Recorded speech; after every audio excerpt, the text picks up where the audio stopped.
In today's second reading from Paul's letter to the Ephesians, St. Paul poses to us a great challenge when he says the following: live a life worthy of the call you have received. He's saying to us, live up to the call you've received from Christ. As you go about your day, treat people in a way that fits with the life Christ has called you to live. You see, Paul is asking us to move our faith from worship to real life.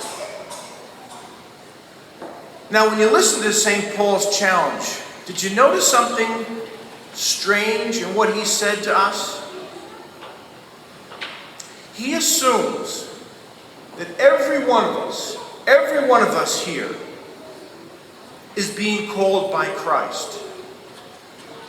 Live a life worthy of the call you, all of us, have received.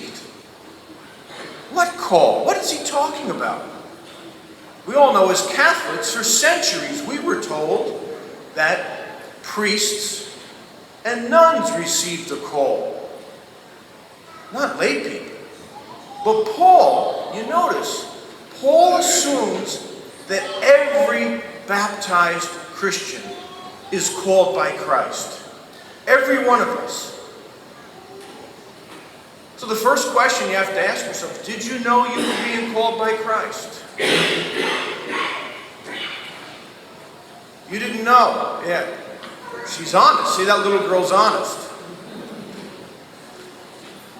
Yeah, did you know that today, here, right now, Christ is calling all of us and asking us to live a life worthy of that call? Well, what is he talking about? What kind of call are we receiving? Well, I think to understand this call, and maybe to hear it better, and live out of it more fully, I think to do that, we have to realize that we live in a world that is under the influence of hate and hostility.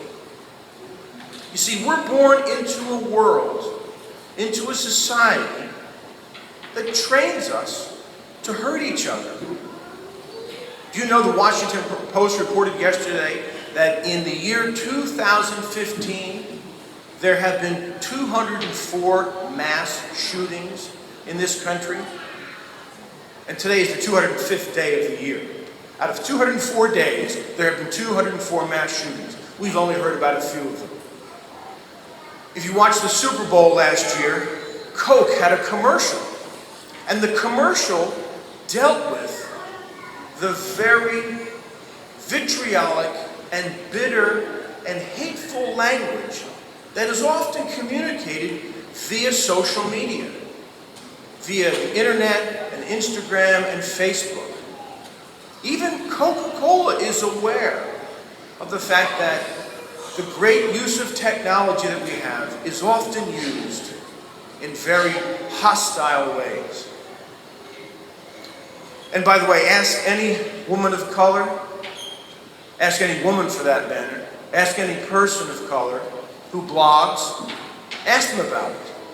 You would be shocked to the floor at the rage and hatred that any woman or any person of color who blogs receives on a daily basis. It's terrifying. So we live in a society that trains us to hurt each other.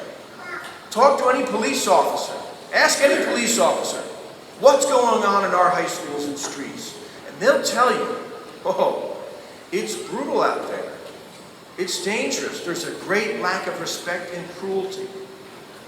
And let's face it, our families know a great deal of hostility and hurt.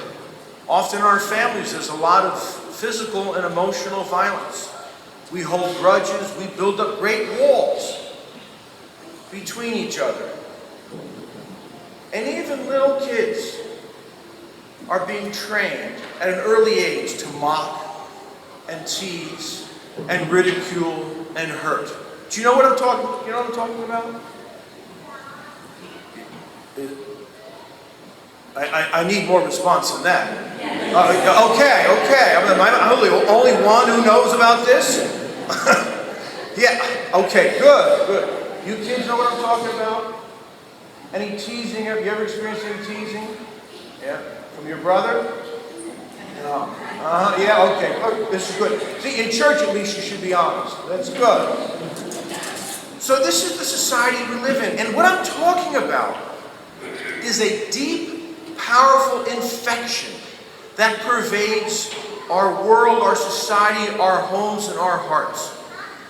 And when you start to face this, the question arises, is there an antidote?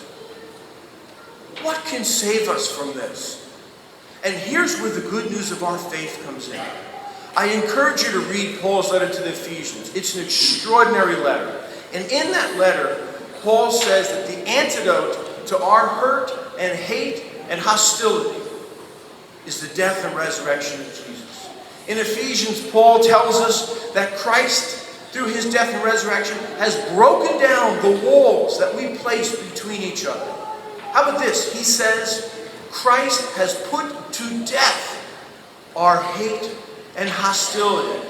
He has begun to reconcile us to God and each other.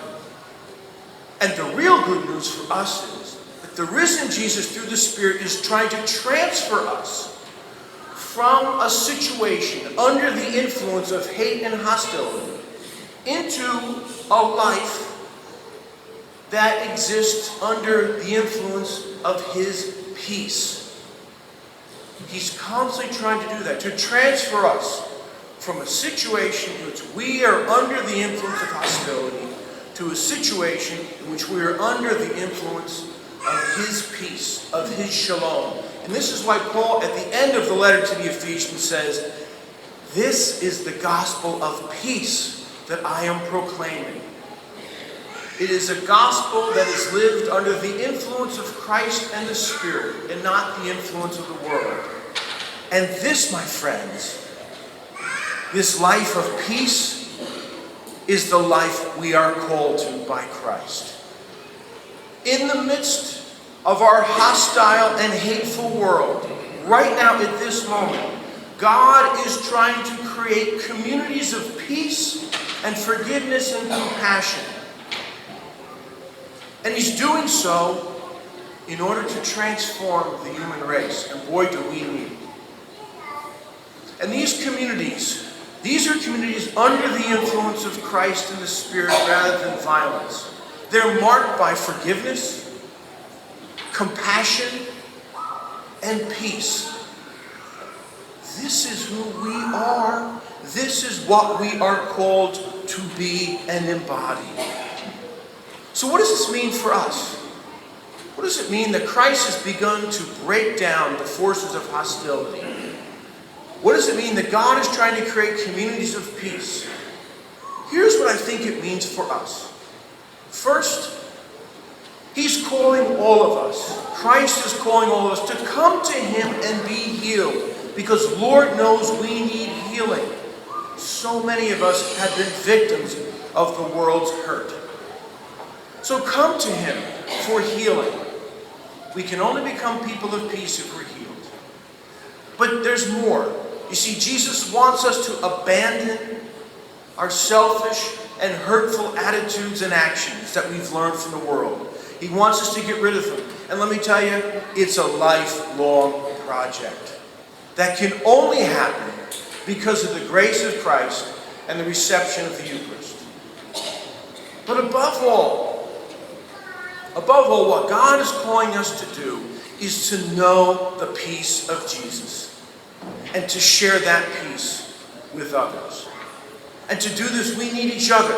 This cannot be done on our own because the training of the world is strong. So we need each other. You see, we need to be around people who act under the influence of Christ. We need to know each other, and that's why community and welcome is so important. We need to be with people who are kind. We need to be with people who forgive. We need to be with people who are gentle, who know how to listen and support us, and to speak truth out of love.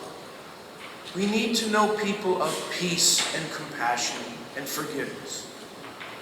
So here's what I want you to do this week so that we can all live lives worthy of the call we've received, the call to be a community of peace. Here's what I want you to do. During the week, I want you to listen to somebody. Maybe you got to call somebody up, use something called the phone. You can't do this when you text. You actually have to call them. Or go out to Starbucks and sit with them. But listen to somebody. Sit down and listen to them. Could you imagine if this little boy listened to his sister? Miracles happen. And this little girl listened to her brother. Mom and dad sat and listened to each other. So listen. Practice sitting and listening. Don't say anything, especially you men. Just listen. And here's the second practice that goes with that. Because if you start to listen, you become more supportive. And through the Spirit of Christ and His peace, peace starts to grow in those situations, in those homes, in our community. And then we can say with Jesus, "Blessed be the peacemakers, and blessed will be our world if there are more of us." Amen.